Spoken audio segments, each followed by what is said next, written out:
මම අද ඔයාලට කියලා දෙන්නේ හරිම සුවිශේෂී මැහුම් පාඩමක්. ඒ කියන්නේ මෙන්න මේ බේබි පෑන්ටි එක. එහෙම නැත්නම් බේබි බ්ලූම් එක මහන විදිහ. මේක ඔයාලට සාමාන්‍ය බේබි පෑන්ටි එකක් වගේ පෙනුනට මේක හරිම සුවිශේෂී. ඒකට හේතුව මේක දෙපැත්තම හොඳ පිට. ඒ කියන්නේ දෙපැත්තම බබාට අඳන්න පුළුවන්. එහෙම නැත්නම් මේකේ කන පිටක් නැහැ.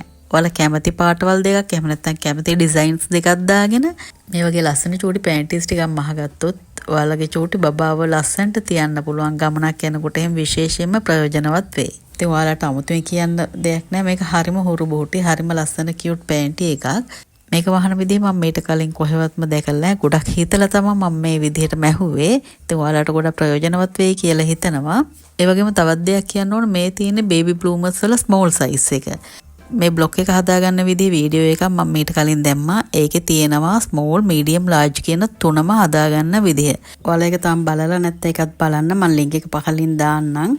ඊට පස්සේ ඔයාලට පුළුවන් ඔයාලගේ බබාලට ලස්සන චූටි පෑන්ටිස් ටිකක් එහෙම නැත්නම් බේබි ඩයපර් කවර්ස් ටිකක් මේ විදිහටම මහගන්න. එහෙමත් නැත්නම් ඔයාලට පුළුවන් අලුතින් බිස්නස් එකක් වුණත් පටන් ගන්න මේ විදිහට.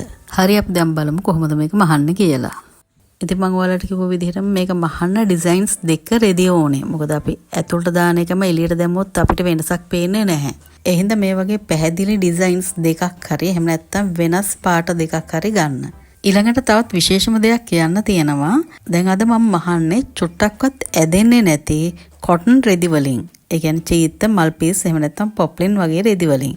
ඒ කියන්නේ ඔයාලා දන්නවා ඒවා එක පැත්තකටවත් ඇදෙන්නේ නැහැ කියලා.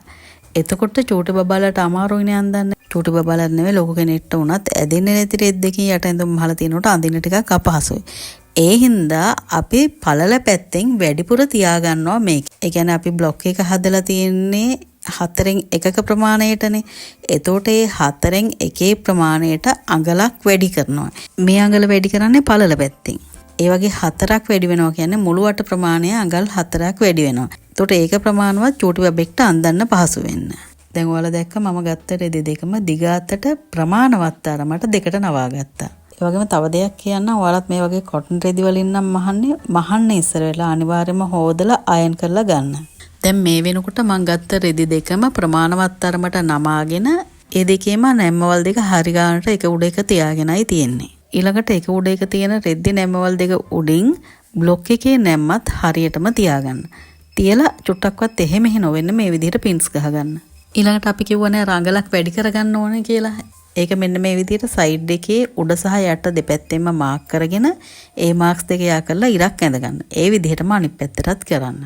මම ඔයාලට ආයෙත් මතක් කරන්නම්. ඔයාලා මේ බ්ලූමර්ස් මහන්නේ ඇදෙන රෙද්දකින් නම් මේ අපි වැඩි කරගත්ත අඟල තියන්න ඕනේ නැහැ. මොකද බ්ලොක් එකට වඩා අපි මේ අඟලක් වැඩිපුර තියන්නේ මේ රෙද්ද ඇදෙන්නේ නැති නිසා.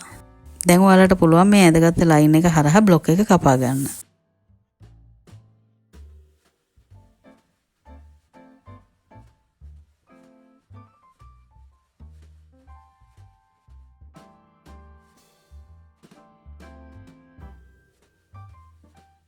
මෙතනදී ඔයාලට පැහැදිලිවම පේනවා ඇති අපි බ්ලොක් එකට වඩා අඟලක් වැඩිපුර තියලා තියෙනවා කියලා. දැන් පින්ස් ටික අයින් කරලා බ්ලොක් එක මෙන්න මේ විදිහට දිගහැරලා බලන්න මේ විදිහටම තියෙන්නේ කියලා. ඔයාලා හරියට කැපුවා නම් දෙකම එක ප්‍රමාණයට තියෙන්න ඕනේ. මේක දෙකට නවපුවහම මෙන්න මේ විදිහටයි තියෙන්නේ.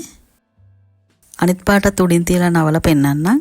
ඒතර මේ කකුල චුට්ටක් උඩට හැරිලා කපලා තියෙන්නේ ඉස්සරහා පැත්ත. ඉතින් දැන් අපි මේක මහන්නයි යන්නේ. ඉස්සර වෙලාම ඔයාලා මේකේ හොඳ පැති දෙක ඇතුළට තියෙන විදිහට මේ විදිහට රෙදි දෙක තියාගන්න.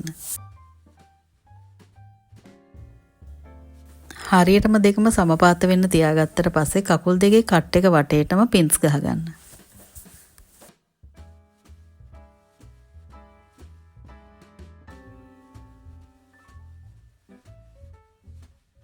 දැන් මේ කකුල් දෙකේ කට් දෙක වටේ සෙන්ටිමීටරයක් විතර මැහුම් වාසිය තියලා මැහුම් පාරක් ගහගන්න. අපි දැන් මේකට කට්ස් ටිකක් දාගන්න ඕනේ.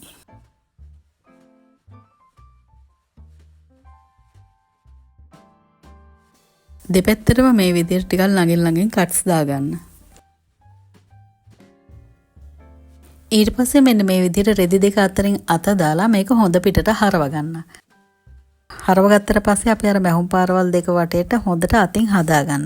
ඒ කියන්නේ චුට්ටක්වත් රැලි වැටෙන්නේ නැති වෙන්න අතින් හදාගන්න. ඊට පස්සේ අයන් කරගන්න. මේ අනිත් පැත්ත දැන් ඔයාලට පේන වෙති මේක චුට්ටක්වත් රැලි වැටිලා නැහැ. මම මේ වෙලාව අයන් කරන්න නම් යන්නේ නැහැ. ඒත් ඔයාලා මතක ඇතුව අයන් කරගන්න. ඊළාට කකුල් දෙකේ මහල ඉවර වුණ කෙළවරවල් දෙක අල්ලලා මෙන්න මේ විදිහට එක මත එක තියාගන්න. හොඳට බලා ගන්න මේ මෝට්ටු දෙක හරියටම එක උඩ එක සමපාත වෙන්න ඕනේ. නැත්තම් මහපුවම ලස්සනට එන්නේ නැහැ. එහෙම හරියටම තියාගෙන එතනින් පින්ස් ගහගන්න චුට්ටක්වත් එහෙ මෙහෙ නොවෙන්න. ඒ දාරය දිගටම හරියට තියාගෙන පින්ස් ගහගන්න. දැන් මේක එහෙමම අනිත් පැත්තට හරවගෙන අනිත් පැත්තේ තියෙන මෝට්ටු දෙකත් මේ විදිහටම එක උඩ එක තියාගෙන සමපාත කරගෙන පින්ස් ගහගන්න දිගටම.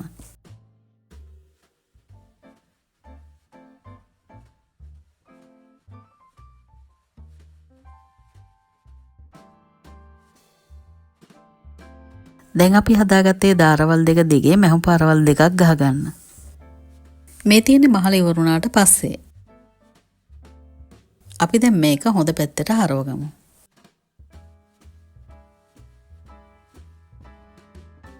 හරවගත්තට පස්සේ මේකේ හැඩය එන විදිහට අතින් මේ විදිහට හොඳට හදාගන්න.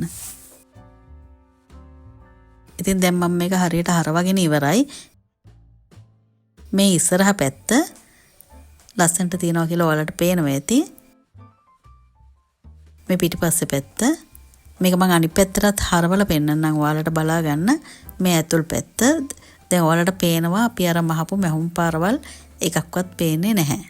දැන් ඔයාලා කකුල් දෙකේ දාරයේ ඉඳලා ඇතුල් පැත්තට මිලිමීටර් 3ක විතර එහෙම නැත්නම් අඟලකින් 8න් 1 වගේ දොරකින් කකුල වටේට මැහුම් පාරක් ගහගෙන යන්න ඕනේ. හරි මේ තියෙන මේ මැහුම් පාරවල් දෙක ගැහුවට පස්සේ මම මේකට මෙන්න මේ බේබී ඉලාස්ටික් එක තමයි දාන්න ඉන්නේ. එතකොට මේ බේබී ඉලාස්ටික් එකේ පළලට එහෙම නැත්නම් අඟල් කාලක් හරි මිලිමීටර 6ක් විතර පළලට අපි ඉස්සෙල්ලා ගැහුවා මැහුමට ඇතුල් පැත්තට වෙන්න ආපහු මැහුම් පාරක් ගහගෙන යන්න ඕනේ. මෙතනදී මේ මැහුම් පාර සම්පූර්ණයෙන්ම අපි ඉවර කරන්නේ නැහැ. 60 කට්ටක් ඇතුල් කරන්න පුළුවන් ප්‍රමාණයට. ඒ කියන්නේ ඉලාස්ටික් එක ඇතුල් කරන්න පුළුවන් ප්‍රමාණයේ ඉඩක් තියලා මැහුම ඉවර කරන්න ඕනේ. ඔයාලා බලා ගන්න මෙන්න මේ විදිහටයි මහන්න ඕනේ. අපි අර ඉස්සෙල්ලා මහපු මැහුම් පාරට වඩා ඇතුල් පැත්තට වෙන්නයි මහන්නේ.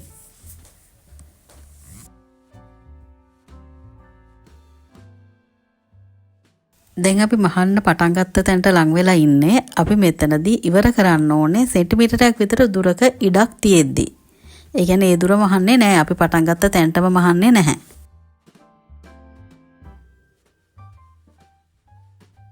අනිත් කකුල වටේත් ඒ විදිහට මැහුම් පාරක් ගහගෙන යන්න.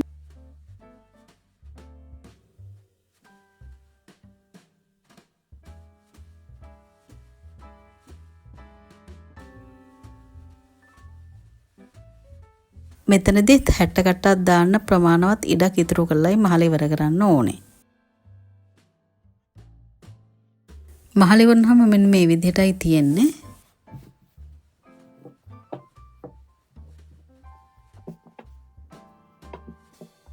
අපි දැන් මේකේ කකුල් දෙකට ඉලාස්ටික් දාන්නයි යන්නේ. සාමාන්‍ය ස්මෝල් සයිස් එකට සෙන්ටිමීටර් 27ක් විතර ඇති කකුලේ වට ප්‍රමාණයට. ඒ කියන්නේ අඟල් 10.5ක් විතර වගේ. ඔයාලට ඕන නම් ඊට වඩා අඩු වැඩි කරගන්න පුළුවන්. මම සෙන්ටිමීටර් 27 කෑලි දෙකක් කපලා ගත්තා. ඊළඟට මේකේ විශේෂම දේ මේක මේ පෑන්ටියට දාන විදිහ. ඔයාලා බලා ගන්න මේ කොටස් දෙක අතරින්. දැන් අපි අර චූටි ગેප් එකක් තිබ්බනේ 60 කටක් දාන්න තරම් ප්‍රමාණවත්. ඒක අපිට ඕපන් කරගන්න පුළුවන් වෙන්නේ මේ රෙදි වර්ග දෙක අතරින්. ඒ කියන්නේ අපි රෙදි වර්ග දෙකක් දාගත්තානේ. ඔයාලා ඒ ગેප් එක තියාගත්ත තැනින් 60 කට්ට ඇතුල් කරන්න. මම මේ කරන විදිය බලාගෙන කරාම ඔයාලට හොඳටම පැහැදිලි වෙයි.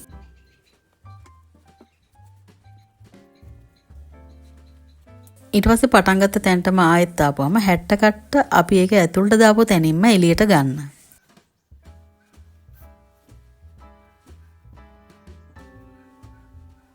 ඊළඟට ඉලාස්ටික් එක ඇඹරෙන්නේ නැතුව ඉලාස්ටික් එකේ කෙළවරවල් දෙක අඟල් 3 කාලක් විතර එක උඩ එක තියාගෙන එතන ගැලවෙන්නේ නැතු වෙන්න හොඳට තදින් මහගන්න. මම දැන් මෙතන ගැලවෙන්නේ නැතු වෙන්නත් එහෙම නොවෙන්නත් 60 කට්ට ආපහු ඒ දෙක හරියට එකට තියලා ගහ ගන්නවා.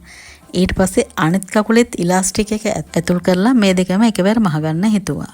හරි මේ තියෙන ඉලාස්ටික් කොටස් දෙක මහගත්තට පස්සේ මම මේක වෙන පාටකින් මැහුවේ ඔයාලට ඒක පැහැදිලිව පෙන්වන්න ඕන නිසා.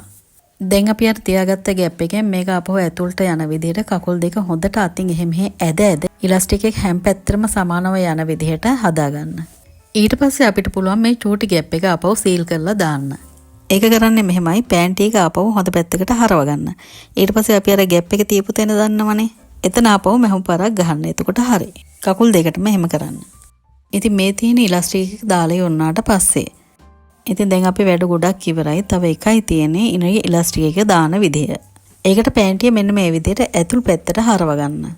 එතකොට දෙකේම සමාන කොටස් දෙකක් කන පිට පැත්තෙන් මේ විදිහට පේන්න තියෙන්න ඕනේ. ඊළඟට ඔයාලා මේකේ මහල නැති කෙලවරවල් දෙක. ඒ කියන්නේ ඉනට එන කෙලවරවල් දෙක උඩට සහ පහළට තියෙන විදිහට මේ පැත්තට හරව ගන්න. දැන් පහළ තියෙන මෝට්ටුවේ කෙලවර උඩ තියෙන මෝට්ටුවේ කෙලවර ළඟට ගෙනල්ලා මෙන්න මේ විදිහට පින් එකක් ගහගන්න. මේ වෙලාවේ මේ මෝට්ටු දෙකම හරියට එකට සමපාත වෙලා තියෙන්න ඕනේ. ඒ වගේම ඔයාලට රෙදි පොටවල් 4ක් පේන්න තියෙන්නත් ඕනේ. දැන් ඔයාලා මේ පින් එක ගහපු මෝට්ටු දෙක ළඟින් අතින් හොඳට අල්ලගෙන මේ රෙදි පොටවල් 4 මැද තියෙන පොටවල් දෙක ඇතුළට මෙන්න මේ විදිහට අතින් තල්ලු කරලා දාන්න. මම මේ කරන විදිය බලාගෙන කරන්න. එතකොට ඊට පිටින් තවත් පොටවල් දෙකක් තියෙනවා ඔයාලට පේනවා ඇති. දැන් ඔයාලා මෙතන මෝට්ටුව තියෙන කෙළවරේ ඉඳලා මේ පිටින් තියෙන පොටවල් දෙක හරියටම අල්ලගෙන ඒ පොටවල් දෙකට විතරක් අහුවෙන්න තව පින් එකක් ගහ ගන්න ඕනේ. තව අඟල් දෙකක් විතර මෙහායි. දැන් මේ දෙවෙනි පින් එක ගහපු තැන ඉඳලා මැෂින් එකේ මහගෙන යන්න පටන් ගන්න ඕනේ. ඒ මහගෙන යනකොට ඔයාලා හරියටම ස්ක්‍රන්චි එකක් මහන විදිහටම මැහුම මහල ඉවර වෙගෙන එනකොට ඇතුලේ තියෙන ලේයර් එක ඔයාලගේ පැත්තට ඇද අර මැහුම දිගටම කන්ටිනියු කරගෙන යන්න ඕනේ. ඔන්න දැන් මම මැෂින් එකට දාලා මහන්න පටන් ගත්තා. මම මහන්න පටන් ගත්තේ හරියටම අර දෙවෙනි පින් එක ගහපු තැන ඉඳලා. දැන් මට මේක දිගටම මහගෙන යන්න රෙදි මදි වෙනකොට මම කරන්නේ අර ස්ක්‍රන්චිස් අපි මහන විදිහට ඇතුලේ ලේයර් එක අපේ පැත්තට අදිනවා. එතකොට අපිට මහන්න ඉඩ එනවා අපහො. දැන් මේ විදිහටම දිගටම මහගෙන යන්න මහගෙන ගිහිල්ලා අන්තිමට අඟල් 3ක් විතර. එහෙම නැත්නම් තව සෙන්ටිමීටර් 10ක් විතර තියෙනකොට අපි මහන එක නතර කරලා බෑක් ස්ටිච් කරන්න ඕනේ. එහෙම මහලේ වරුණ එක මෙන්න මේ විදිහටයි පේන්න තියෙන්නේ. අපි දැන් අර තියාගත්ත ગેප් එකෙන් මේකේ ඇතුලේ තියෙන ලේයර් එක මේ විදිහට එළියට ඇදලා ගමු. අපි අර ස්ක්‍රන්චිස් හරවන විදිහටම.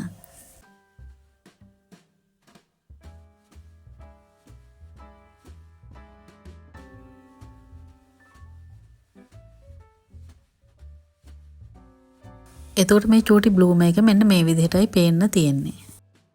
මේ තියෙන අපි මේක හරවන්න ඉතුරු කරගත්ත ગેප් එක. අපි දැන් මේක සීල් කරගන්න ඕනේ. ඊට ඉස්සරින් ඔයාලා පොඩ්ඩක් මේක පුළුවන් නම් අයන් කරගෙන ඉන්න. එතකොට චුට්ටක්වත් එහෙම වෙන්නේ නැහැ. නේට් එකට අපිට මහ ගන්න පුළුවන්. මම ඒත් මේ වෙලාවෙත් අයන් කරන්න යන්නේ නැහැ. මේක එහෙමම මහන්න යන්නේ.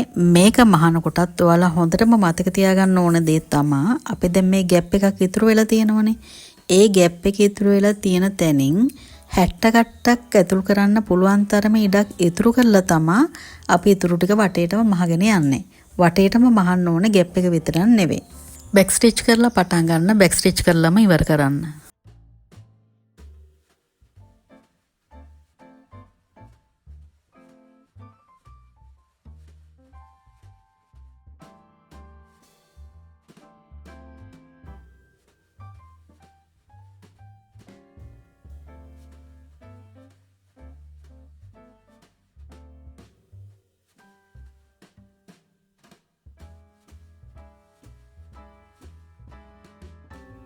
ඔන්න දැන් පටන් ගත්ත තැනටම ආවා. මම සෙන්ටිමීටර් 1ක් විතර ગેප් එක තියලා නතර කරා. දැන් අපි මේ ගහපු මැහුම් පාරට සමාන්තරව ඊට සෙන්ටිමීටර් 1ක් විතර පහළින්, ඒ කියන්නේ පෑන්ටියේ පහළ පැත්තට වෙන්න ආපහු දිගටම මැහුම් පාරක් ගහගෙන යනවා. මෙතනදී අපි ગેප් එකක් ඉතුරු කරන්නේ නැහැ. දිගටම මහල ඉවර කරනවා.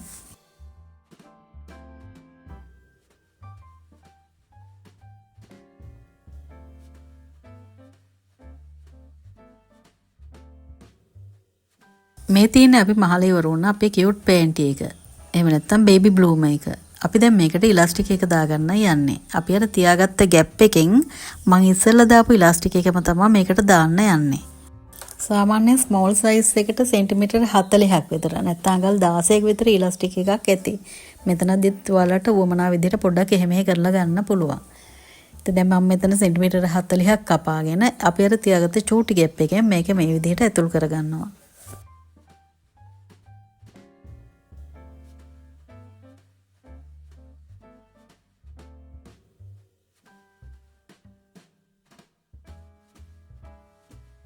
වටේටම ඉලාස්ටික් එක පාස් කරගත්තට පස්සේ ඒ ගැප් එකෙන්ම මේක එළියට අරගෙන ඇවරෙන්නේ නැති වෙන්න හදාගෙන ආපහු ඉස්සෙල්ලා වගේම සෙන්ටිමීටර් 1.5 2ක් විතර එක උඩ එක තියාගෙන ඒක හොඳට අතින් හොව මැෂින් එකෙන් මහ ගන්න ඕනේ. ඊට පස්සේ ඉලාස්ටික් එක හැමතැනටම එක සමානව යන විදිහට හදාගන්න. ඊට පස්සේ අපි අර තියාගත්ත චූටි ගැප් එක මැෂින් එකේ පොඩි මැහුම් පාරක් ගහලා සීල් කරගන්න. ඔන්න ඉතින් අපි දැන් මේ චූටි බේබි බ්ලූම් එක එහෙම නැත්නම් ඩයපර් කවර් එක එහෙම නැත්නම් චූටි පෑන්ටි එක මහලා ඉවරයි. මම ඔයාලට අනිත් පැත්තත් හරවලා පෙන්නන්නම්. ඒ පැත්තත් අඳන්න පුළුවන්. ඒ කියන්නේ මේකේ කන පිටක් නැහැ. දෙපැත්තම හොඳ පිට. හරිම ලස්සනයි. හරිම කියුට්. ඔයාලට පේනවා ඇති. ඉතින් මේක ඇඳුවමත් බබාලට හරිම ලස්සනයි.